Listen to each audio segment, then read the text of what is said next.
السلام علیکم ورحمۃ اللہ وبرکاتہ۔ ناظرین، ایک مرتبہ درود شریف پڑھ لیجئے اور کامنٹ سیکشن میں ڈن لکھ دیجئے۔ قربانی کا بیان۔ مخصوص جانور کو مخصوص دن میں بنیت تقریب ذبح کرنا قربانی ہے۔ قربانی حضرت ابراہیم علیہ السلام کی سنت ہے جو اس امت کے لیے باقی رکھی گئی اور نبی کریم صلی اللہ علیہ وسلم کو قربانی کرنے کا حکم دیا گیا۔ قربانی کی تعریف اللہ تعالیٰ کے لیے ثواب کی نیت سے خاص جانور کو خاص مخصوص ایام میں ذبح کرنا قربانی ہے۔ فَصَلِّ لِرَبِّكَ وَانْحَرْ، جو تم اپنے رب کے لیے نماز پڑھو اور قربانی کرو۔ بہترین پیسہ دولت۔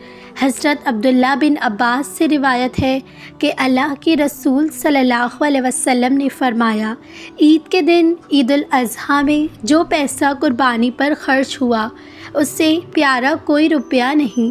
جہنم سے پردہ۔ حضرت امام حسن بن علی سے روایت ہے کہ اللہ کے رسول صلی اللہ علیہ وسلم نے فرمایا، جس نے خوش دلی سے ثواب کی طلب میں قربانی کی وہ اس کے لیے جہنم سے روک یعنی پردہ ہو جائے گا۔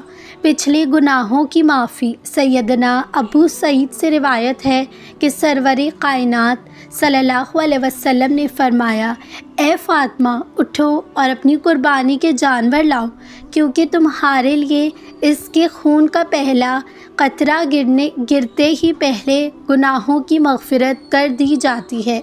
سیدہ نے عرض کی، یا رسول اللہ، کیا یہ ہمارے اہل بیت کے لیے خاص ہے یا تمام مسلمانوں کے لیے؟ تو آپ صلی اللہ علیہ وسلم نے فرمایا، ہمارے لیے بھی اور تمام مسلمانوں کے لیے بھی خاص ہے۔ 10، 11، 12 ذی الحج کا بہترین عمل۔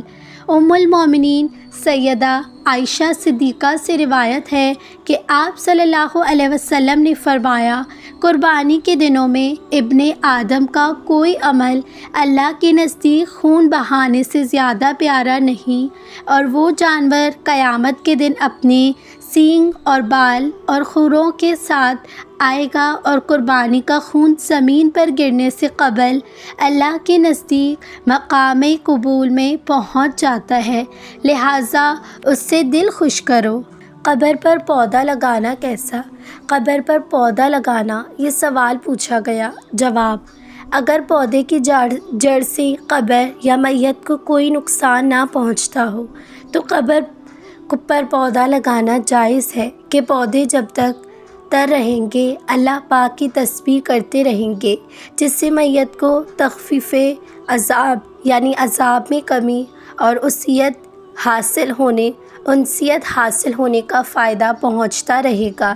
اسی وجہ سے فقہائے کرام نے قبر سے تر گھاس کا کاٹنا مکروہ لکھا گیا ہے۔ صحیح بخاری میں ہے کہ حضرت ابن عباس رضی اللہ تعالیٰ عنہم سے روایت ہے کہ آپ فرماتے ہیں کہ نبی کریم صلی اللہ علیہ وسلم مدینہ منورہ یا مکہ مکرمہ کے باغات میں سے ایک باغ کے پاس سے گزر رہے تھے تو آپ صلی اللہ علیہ وسلم نے 2 انسانوں کی آوازیں سنی جنہیں ان کی قبروں میں عذاب ہو رہا تھا۔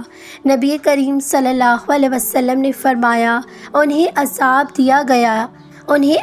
دیا جا رہا ہے اور کسی بڑے صاحب سے عذاب نہیں دیا جا رہا۔ پھر فرمایا، ان میں سے ایک آدمی تو اپنے پیشاب کی چھینٹوں سے پرہیز نہیں کرتا تھا اور دوسرا چغل خوری کرتا تھا۔ پھر کھجور کی تر سخت منگوا کر جو ٹکڑے کیے اور ہر قبر پر ایک ٹکڑا رکھا۔ صحابہ کرام نے عرض کی، یا رسول اللہ صلی اللہ علیہ وسلم، آپ نے ایسا کس لیے کیا؟ فرمانے مصطفیٰ صلی اللہ علیہ وسلم ہے کہ جب تک یہ خشک نہیں ہوگی ان کے عذاب میں تخفیف ہوگی۔ جس نے مذکور ہے کہ نبی کریم صلی اللہ علیہ وسلم نے شاخ خربا کو 2 نصف کیے اور ایک نصف ایک قبر پر اور دوسرا نصف پر نصب کیا اور فرمایا کہ جب تک یہ دونوں تر رہیں اللہ پاک ان دنوں مردوں پر عذاب میں مردوں میں عذاب میں تخفیف فرمائے گا۔ اس حدیث کی شیخانہ رحمۃ اللہ علیہ نے روایت کیا اور کہا کہ اس حدیث سے قبر پر درخت کا نصاب کرنا اور قرآن شریف پڑھنا مستفاد ہوتا ہے کہ جب شاخ درخت کی وجہ سے تخفیف عذاب ہو تو قرآن مجید کے مفید ہونے کا کیا کہنا۔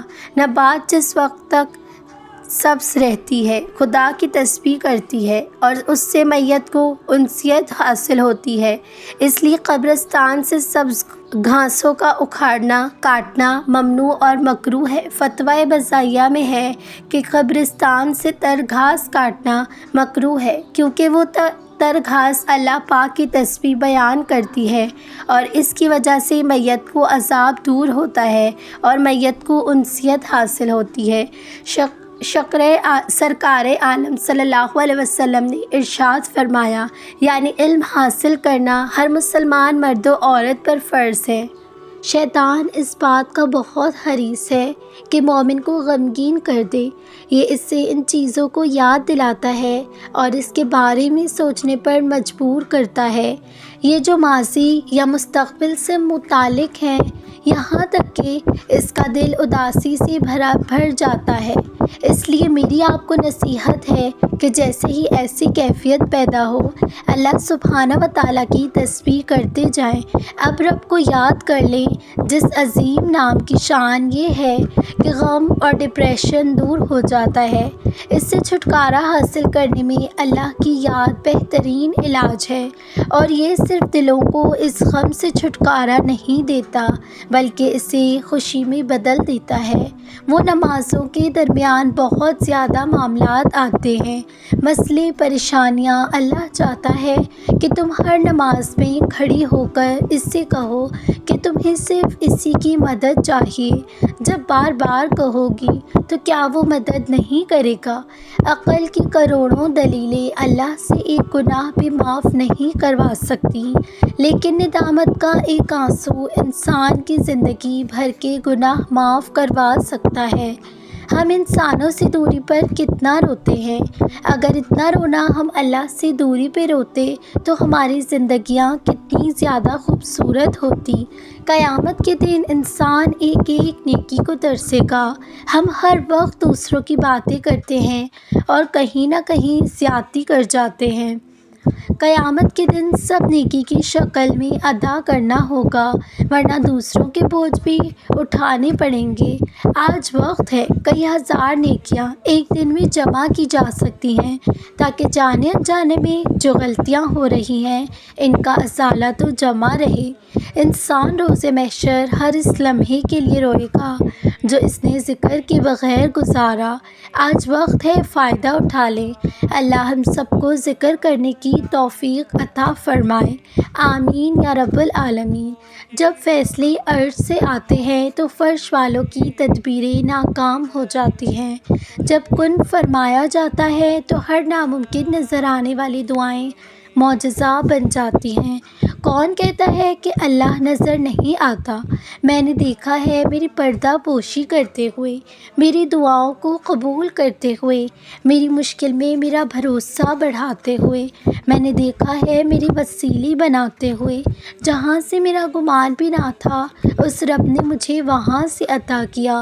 وہ اپنے آگے انہی کو جھکاتا ہے جن سے وہ محبت فرماتا ہے، وہ آدھی رات میں انہی کو جگاتا ہے جنہیں وہ تنہائی میں سننا چاہتا ہے۔